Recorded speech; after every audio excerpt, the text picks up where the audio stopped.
Hey guys, welcome back to our channel Fun and Learn. Today we will be discussing about the writing skills, but before starting the video, just listen this. अब video तो देख लेते, like sharing subscribe कौन करेगा?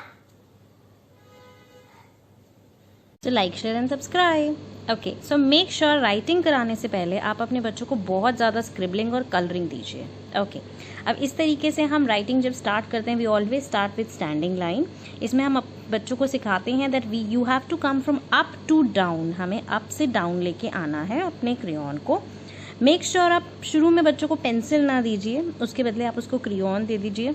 अब कुछ बच्चे crayon को हैंडल अच्छे से नहीं कर पाते तो उनके लिए ट्रायंगुलर क्रेयॉन्स आते हैं मार्केट में, आप वो यूज़ कर सकते हो. उससे बच्चे की ग्रिप अच्छी हो जाती है. प्रैक्टिस करने के ऊपर बच्चा बहुत अच्छी ट्रेसिंग करना शुरू कर देता है. इस तरीके से आप उनको वर्कशीट्स दे सकते हो. You can make more worksheets like this, जिसमें आपने कुछ भी बना दिया है. जैसे इसमें मैंने काइट्स बना दिए हैं. Don't go for my drawing. इस तरीके से कुछ भी आप ड्रॉ कर सकते हो जो ईजिली है आप बना सकते हो, या फिर आपको जो भी आप डाउनलोड कर सकते हो. इंटरनेट पे बहुत सारे इस तरह के आपको इमेजेस मिल सकते हैं जिसपे आपका बच्चा उसको ट्रेस कर रहा है. मेक श्योर वो डॉट टू डॉट ही उसको ट्रेस करे, और जितनी आप उसको इस तरीके से प्रैक्टिस शीट्स देंगे उसकी राइटिंग स्किल्स उतने ही इम्प्रूव होंगे. बच्चे को फोर्स मत कीजिए राइटिंग स्किल्स के ऊपर, धीरे धीरे ही ये होता है. It takes time. एक पैटर्न को करने में उसको कम से कम 7 डेज का टाइम दीजिए.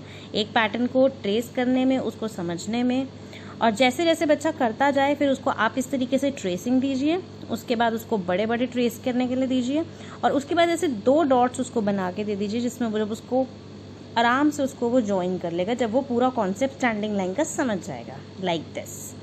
ओके, अब इस तरीके की अब नेक्स्ट आती है स्लीपिंग लाइन. स्टैंडिंग लाइन के बाद हम स्लीपिंग लाइन इंट्रोड्यूस कराते हैं बच्चों को. अब बच्चों को कई बार इंटरेस्ट नहीं होता वर्कशीट्स के अंदर, तो हम उनके लिए बहुत अट्रैक्टिव वर्कशीट्स बनाएं सो दैट उनका इंटरेस्ट क्रिएट हो. मैंने भी अपनी डॉटर के लिए कुछ तरीके की वर्कशीट्स बनाई है जो मैं स्टोरीज कराते हुए इसको कराती हूँ. लाइक ये आइसक्रीम बनी हुई है, अगर आपको आइसक्रीम खानी है तो आप आइसक्रीम पार्लर पे जाते हो. सिमिलरली इस तरीके से मैंने और ऑब्जेक्ट्स बनाए हैं, जैसे ये बैट बॉल है, बर्ड है, नेस्ट है, उसको हाउस पे जाना है. तो इस तरीके की आप स्टोरीज क्रिएट करके इस तरीके की आप वर्कशीट्स खुद भी बना सकते हो जैसे मैंने बनाई हैं. बहुत ही सिंपल वे, बहुत कम टाइम लगता है इनको बनाने में, और बच्चा बहुत ज़्यादा इंजॉय करता है क्योंकि उसको स्टोरीज़ में बहुत, आजकल हमारे बच्चे जो हैं वो स्टोरी बहुत लाइक करते हैं. तो आप अगर इस तरीके से कराते हो, इससे बच्चे का सिटिंग भी होगी, सिटिंग टाइम इंक्रीज होगा, प्लस उसका इंटरेस्ट डेवलप होगा राइटिंग के टूवर्ड्स. डायरेक्टली वर्कशीट्स नहीं दीजिए, बहुत ही बच्चों के लिए मोनोटोनस हो जाती हैं. प्लस उनको डायरेक्ट पेंसिल मत पकड़ाइए जब तक उनकी ग्रिप नहीं बनती. All right. सो जब आपका बच्चा स्लीपिंग लाइन के अंदर अब नेक्स्ट लेवल पे आ जाइए, जब वो एक नॉर्मल इमेज से जब उसका इंटरेस्ट डेवलप हो गया है, स्लीपिंग लाइन के कॉन्सेप्ट को वो कर रहा है, तो आप इस तरीके की और उसको प्रैक्टिस वर्कशीट्स बना सकते हो जहाँ पे आपने सिंपल 2 डॉट्स बनाए हैं colourful, and just ask your child to trace the line. और इसके अंदर आप डिफरेंट कलर्स पहले बच्चों को दीजिए और उन्हीं से पूछिए कि बेटे आपने कौन से कलर से करना है, क्योंकि वो अपनी चॉइस का कलर बताएंगे तो वो डेफिनेटली इसको इंजॉय करेंगे अपनी ट्रेसिंग को. सिमिलरली आप इस तरीके से ट्रेसिंग की वर्कशीट्स दे सकते हो, घर बना सकते हो. और जब बच्चा इस तरीके से स्लीपिंग लाइन ट्रेस कर ले तो उसको सिंपली 2 डॉट्स दीजिए और देन आस्क द चाइल्ड कि आप उसको ट्रेस करिए like this. Okay, see. All right, अब हम करेंगे रिकैप. जब हमने स्लीपिंग लाइन, स्टैंडिंग लाइन का कॉन्सेप्ट पूरे अच्छे तरीके से कर लिया, तो हम एक बड़ी हमने स्टार्टिंग में इमेजेस देनी है बच्चों को सो दैट उनके लिए इजी रहे. अब जब बच्चे की ग्रिप बन गई है तब हम ऐसी छोटी इमेजेस बना के, लाइक मैंने अपनी डॉटर के लिए आइसक्रीम बनाई है और एक पीछे छोटा सा एक हाउस टेम्पल टाइप बनाया है. तो बच्चा उसके अंदर छोटी चीज़ों के अंदर बनाएगा जब स्लीपिंग लाइन, स्टैंडिंग लाइन, तो उसके और ज़्यादा हैंड मसल्स स्ट्रांग होंगे उसके अंदर बहुत ज़्यादा. अच्छा, एक चीज़ मैं आपको ज़रूर बताना चाहूँगी, राइटिंग स्किल्स से पहले प्री राइटिंग स्किल्स डेवलप होने चाहिए. मैंने उसकी वीडियो भी बनाई है, उसका लिंक मैं आपको डिस्क्रिप्शन में दे रही हूँ, प्लीज़ उसको गो थ्रू करिएगा. एंड वन थिंग मोर, हमेशा ये चीज़ स्टेजेस के थ्रू होती है. हम बच्चों को पहले आई हैंड कोऑर्डिनेशन और फाइन मोटर स्किल्स की बहुत एक्टिविटीज़ देते हैं. जब वो शार्प हो जाएंगे बच्चों के, प्री राइटिंग डेवलप होंगे. प्री राइटिंग के बाद ही आप राइटिंग क्रिएट करिए बच्चों के लिए. See, she is enjoying making it, क्योंकि उसको ऑलरेडी स्लीपिंग और स्टैंडिंग का कॉन्सेप्ट समझ में आ गया. तो ये रिवीजन एक्टिविटीज़ आप तभी दीजिए जब आपके बच्चे को स्लीपिंग और स्टैंडिंग का कॉन्सेप्ट क्लियर हो जाए. उससे पहले आप इस पर नहीं जंप करिए. इससे नेक्स्ट हमारी आती हैं all right slanting lines. Slanting lines हम बच्चों को नेक्स्ट लेवल पे इंट्रोड्यूस करते हैं। First of all standing, then sleeping and then comes the slanting lines. इस तरीके से आप कुछ भी इमेजेस बना सकते हो, उसके साथ आप स्टोरी क्रिएट कर सकते हो और उस स्टोरी के साथ बच्चा उसको जब बनाता है उसमें बच्चा बहुत इंजॉय करता है उसको ट्रेस करते हुए, लाइक शी इज़ डूइंग। तो आप इसके अंदर स्लैंटिंग्स बनाइए, लेफ्ट स्लैंटिंग, राइट स्लैंटिंग, जिसमें बच्चा उसको ट्रेस कर रहा है। एंड जब वो डॉट से डॉट के अंदर पूरे तरीके से कंफर्टेबल हो जाएगा, फिर आप बिगर डॉट्स दीजिए और उसके बाद आप लाइंस भी इस तरीके से बनाइए कि सबसे पहले सबसे बड़ी, उसके बाद उससे छोटी, उसके बाद उससे छोटी, उसको वो ट्रेस कर रहा है।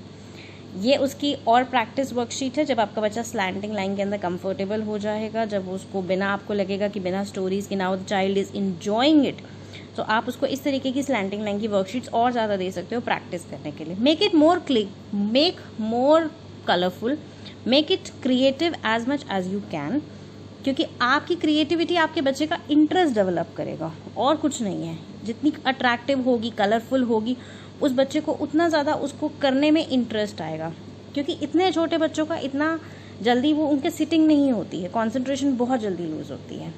ओके, इस तरीके से मैंने भी उसको और ज़्यादा वर्कशीट्स दी हैं, जैसे join the dots and trace the lines as per the number and all.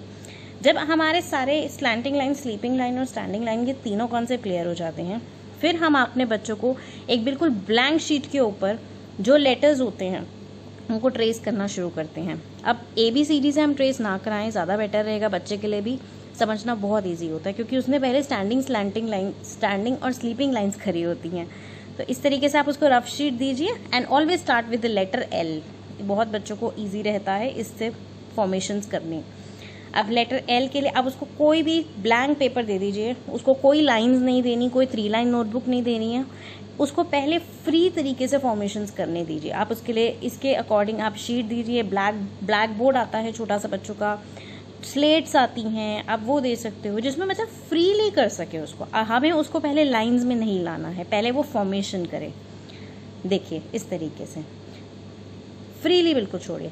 जब फॉर्मेशन में बच्चा अच्छा हो जाए उसके बाद आप उसको दीजिए 3 लाइन नोटबुक और आप इंट्रोड्यूस करिए उसको पेंसिल पकड़नी, क्योंकि ऑलरेडी उसके पूरे तरीके से स्किल्स डेवलप हो चुकी हैं, उसकी होल्डिंग डेवलप हो चुकी है और अब उसका राइटिंग में इंटरेस्ट भी डेवलप हो चुका होता है, जब वो इतनी बार वर्कशीट्स कर चुका होता है, डिफरेंट तरीके से एक्टिविटीज़ कर चुका होता है। और इस तरीके से आप उसको डॉट्स, 3 डॉट्स बनाइए, फिर सिंगल डॉट्स पे लेके आइए, जिससे आपका बच्चा 3 लाइन नोटबुक के अंदर प्रॉपरली ट्रेस करेगा लेटर्स को, like she is doing 1 by 1, और बिल्कुल इंडिपेंडेंट करेगा। जब आप इतना कुछ करा दोगे तो वो इंडिपेंडेंट करेगा।